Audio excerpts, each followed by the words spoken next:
Hey guys, what I'm going to be working on today, my next project, is Whirly Custom Fab, the transmission cooler thermostat bypass plug. If you don't know what that is, I did not know what it was, and I've been seeing a lot of different videos, hearing different people talk, Facebook, different places I've heard people talk about the transmission cooler thermostat, the thermostat in the transmission cooler line sticking in the closed position, and it lets the transmission run hotter than what it's supposed to.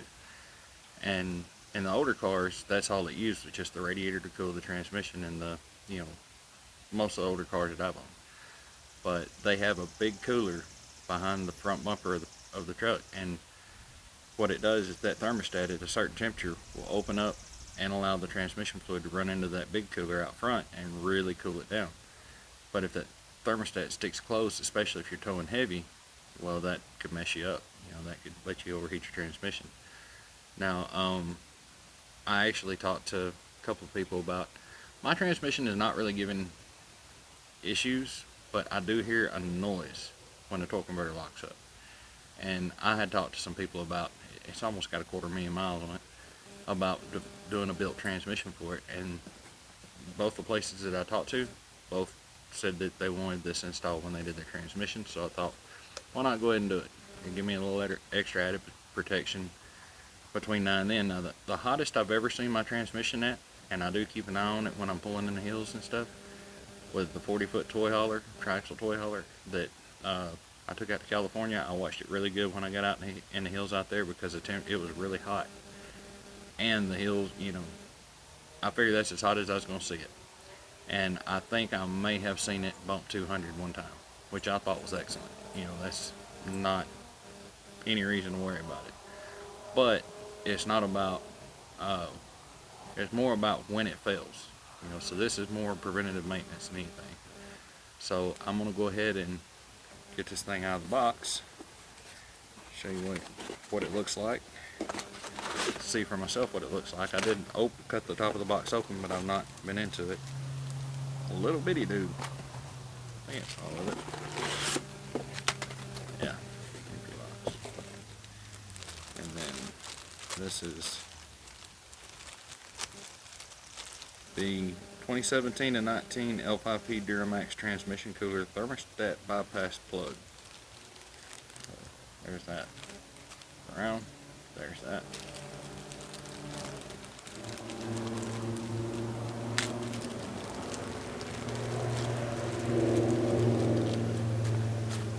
I've been by here a couple of times today. That thing is loud.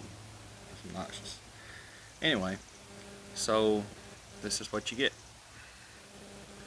And it looks really good. I mean, that's kind of heavy in your hand for what it is. WC fab on top. That'll be exposed where you can see it. And yeah, I'm excited to get this thing in, so I'll get to it.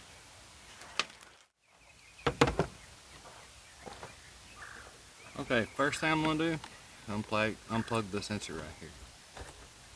It has a red lock on it. You just pull it back, push the tab down, and wiggle it off. Then, because I'm also changing the air filter too while I'm doing this, I'm going to go ahead and remove these two bolts or screws right here, and then I'll take it loose right here.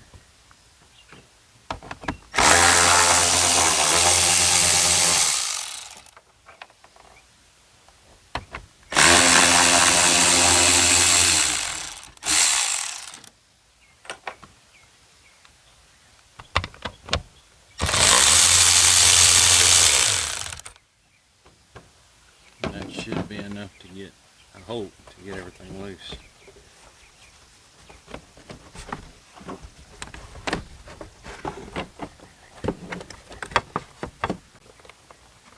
Like that.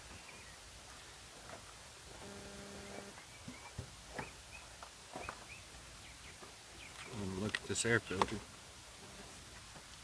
Yeah, I say it's time for a new one.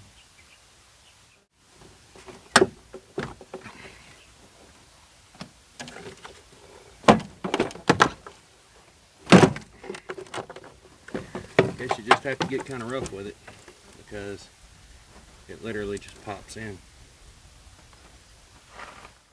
Right here is where that plug is going to go, but that looks pretty cruddy, so I'm going to clean that off so whenever I pull it out nothing falls back down in there. So I'm going to do that and I'll be back. Okay, so I did blow that off best I could, but all the loose stuff came off, but that was it. Now, I wish whoever put this in would have accidentally put it over here. That made it so much easier to get to. So I may have to have both hands, but we'll see.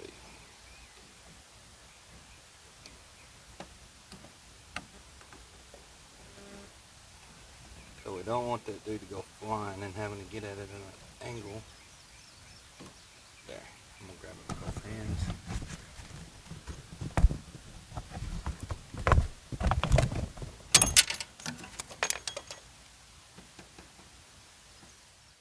I hope you guys do learn from my mistakes. There it is. Yeah, it fell right about the time I went to put my other hand on it, and I spent pretty good while fishing it out. Yeah. So it wound up. Just in case you drop yours, I'll show you where I found mine. Right here where right there where the frame crooks down, it was resting right in there. So wasn't any way to get to it without taking the inner fender liner out. So use both hands. So in the other videos that I watched, it didn't make a very big mess whenever they pulled this out, but you know, I mean, who knows? So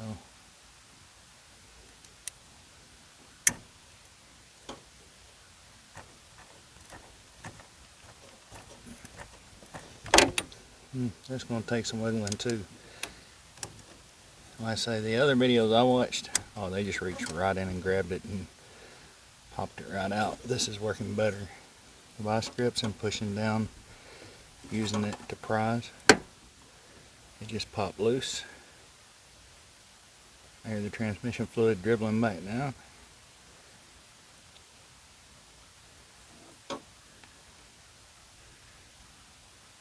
That's that.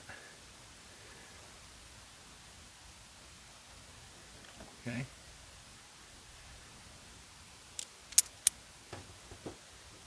Now, I'm going to try to do the same for the other piece in here.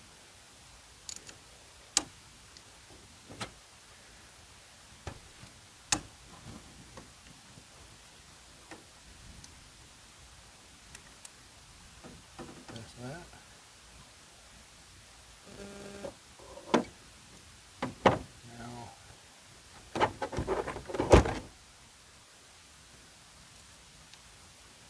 There's a spring left in there. Right in there with a magnet. And there's a spring. And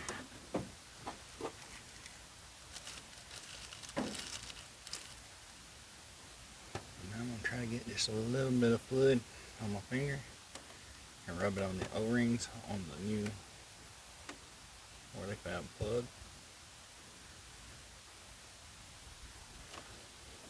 And this just slides right back.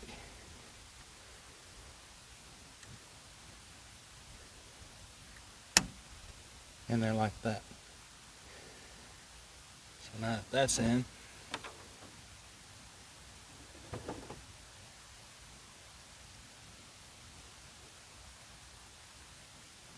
going to try to hang on to this as best as I possibly can.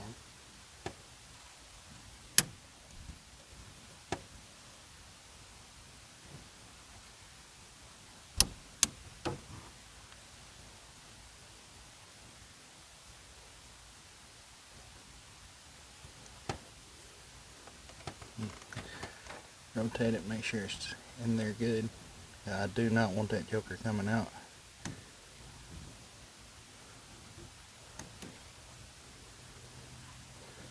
But I do believe that it's seated in there pretty good, from the best I can tell.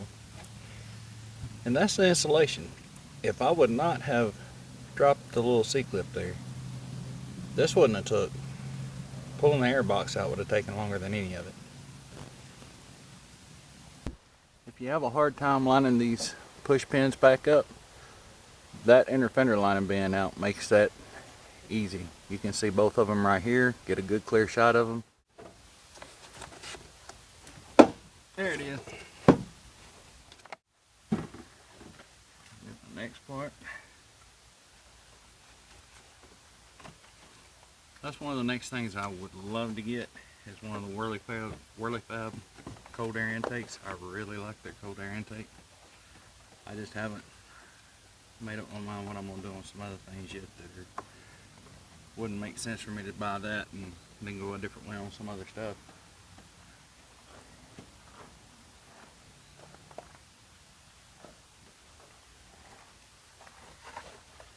This here can kind of be a little frustrating to get into, not this end, but the other end. So I'm going to set this right here, mainly just to keep anything from going down in here.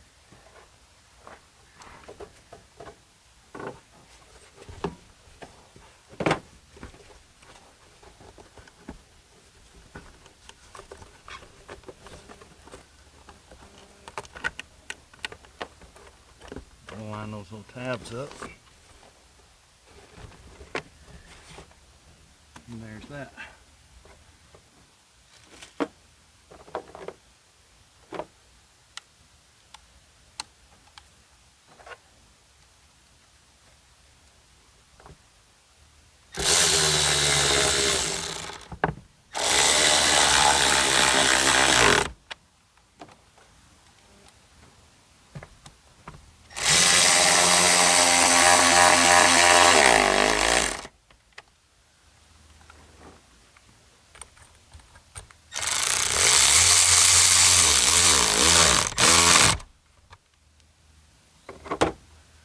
Then you got the little lines that I had to pry out earlier.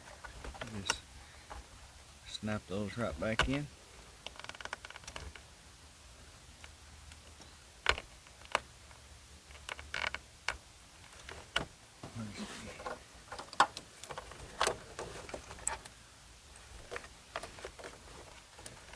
Let's see, here's the plug for the sensor.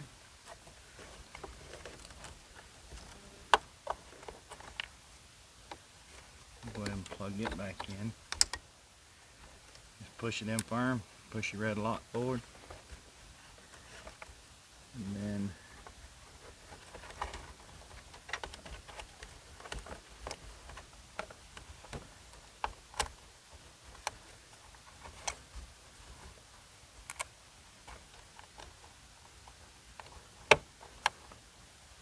that's got that. So then I went to Indiana and tied onto this 40-foot cyclone triaxle toy hauler going to Escudero, California. I figured that would be a very good test on the transmission cooler thermostat bypass. So a little bit more normal driving. This is on flat ground. It's about 84, 85 degrees out. Engine coolant temperature is at 195. Engine oil temperature is at 208. It is doing a regen, so that matters on the heat. And the transmission temperature is at 154. Any other time, that transmission temperature would be pulling a 40-foot toy hauler, even on flat ground, it would be at least 180, 185. Alright, so this is about as good as I'm going to be able to do on showing the difference on the transmission temperature thermostat bypass. This is my engine coolant, 222 degrees. That's probably the hottest I've ever seen this truck. Engine oil temperature, 264 degrees. That is also the hottest I've ever seen that. And here we are at 199 on the transmission temperature. So that last clip was from yesterday coming into California. That was a very long, steep, hard pull. There were motorhomes, there were big trucks, there were pickup trucks pulling trailers on the side of the road that had overheated. It was the hottest I'd ever got my truck. Before that, the hottest I'd ever seen was 218 degrees. Yesterday it got to 228, 10 degrees hotter. The oil temperature really threw me off, because the hottest I'd ever seen it was like 242 or 243, and it got to 268 yesterday, and I didn't like that at all. But slowed down, downshifted, that's about all I could do to keep it cool. Like I say, it was just really, really hot outside. Now before, when it got to the 218, that's when I saw the 201 on the transmission temperature. And yesterday, 10 degrees, the engine coolant temperature 10 degrees hotter, it bounced between 200 and 199. It just sat there and kind of went back and forth on 199 and 200. Now, if the thermostat's working the way it's supposed to and it's open, you know, it's going to get what it's going to get. The thermostat is mainly used to bring, you know, engine coolant, whether it's your engine coolant thermostat or your transmission coolant thermostat or fluid thermostat. It's used to bring the fluid up to temperature, you know. And I guess this one is a little less restrictive than the thermostat. All that being in that housing, now it's just an open housing where the fluid can just flow through. I have noticed a solid 20-degree difference. No matter what kind of stuff you're doing, it stays below. But when you start working it and you get it hot, it's still gonna, the temperature's still gonna come up. You know, that thing is, it's not like a one magic plug that's guaranteeing you always run cool. It just eliminates the thermostat, the possibility of the thermostat failing. That's what it does. So that being said, I think it's well worth the money. I don't have to worry about that thermostat sticking closed, because it's still, you're still getting some cooling from the radiator, even when it's stuck, even if it was stuck closed. So you may never know that it's stuck closed till you hit a hill like I was on yesterday, and at that point you're sitting there watching your transmission temperature and it goes 198, 199, 200, and you're thinking, well, it should stop there, you know, and it just keeps going because it doesn't have the cooling capacity, because that thermostat would be stuck closed. So in my personal opinion, I'm very happy with it. I've had it in here for about 2.5 weeks, and so far every aspect of driving I've done with it, whether it's towing this 40-foot toy hauler or just running down the road empty, the transmission is definitely running cooler, and I don't have to worry about the thermostat failing. So for less than $100 against a I think it's a $4,200 price tag on Allison from the dealer, yeah, I think it was money well spent. So I hope you guys enjoyed the video. Don't drop the clip when you're changing yours if you decide to do this upgrade. I would say it's probably about a 30 to 45 minute job for the average person, but if you drop that clip, it can very easily turn it into an hour-and-a-half job, you know. So don't do that. Learn from my mistake. Anyway, I hope you guys are doing good. I hope you enjoyed the video, and like, share, subscribe, and I will see you in the next video. Thanks for watching.